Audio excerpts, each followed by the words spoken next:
Wito huo umetolewa na washiriki wa kongamano la kukaribisha mwezi mtukufu wa Ramadhani lililoandaliwa na Jumuiya ya Wanawake wa Kiislamu mkoa wa Kaskazini Pemba, ambapo washiriki wamehimizwa umuhimu wa kufanya ibada pamoja na kudumisha upendo na mshikamano. Tuutumie mwezi huu mtukufu wa Ramadhani kuoneana huruma na si chengine chochote.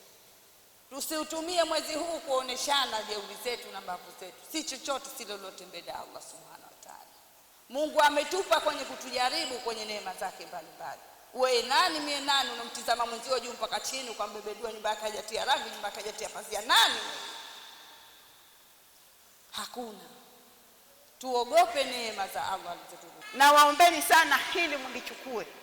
Baada ya kumalizika mwezi mtukufu wa Ramadhani tunajitayarisha na miezi ya Hija, mfungo mosi, mfungo pili, mfungo tatu.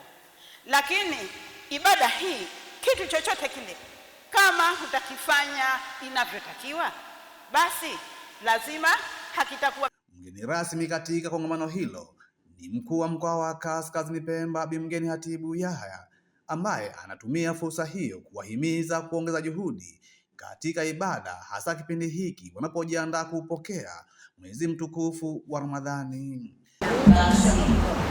Tufanye ibada kwa wingi, tuleteni dhikri, istighfar, lakini pia tusome na Qur'ani kwa wingi.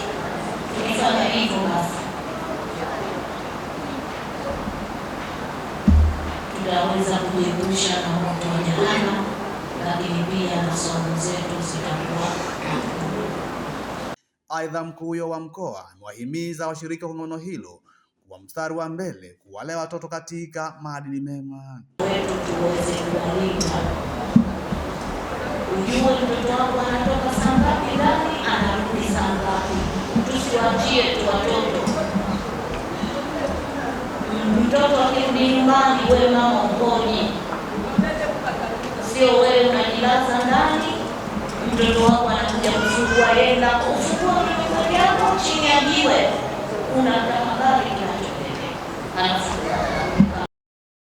Kongamano hilo limekuwa chachu ya kuwakumbusha wanawake wa Kiislamu umuhimu wa kujiandaa kikamilifu na mwezi mtukufu wa Ramadhani kwa kuongeza ibada, kuimarisha maadili na kujikita katika matendo yaliyo mema.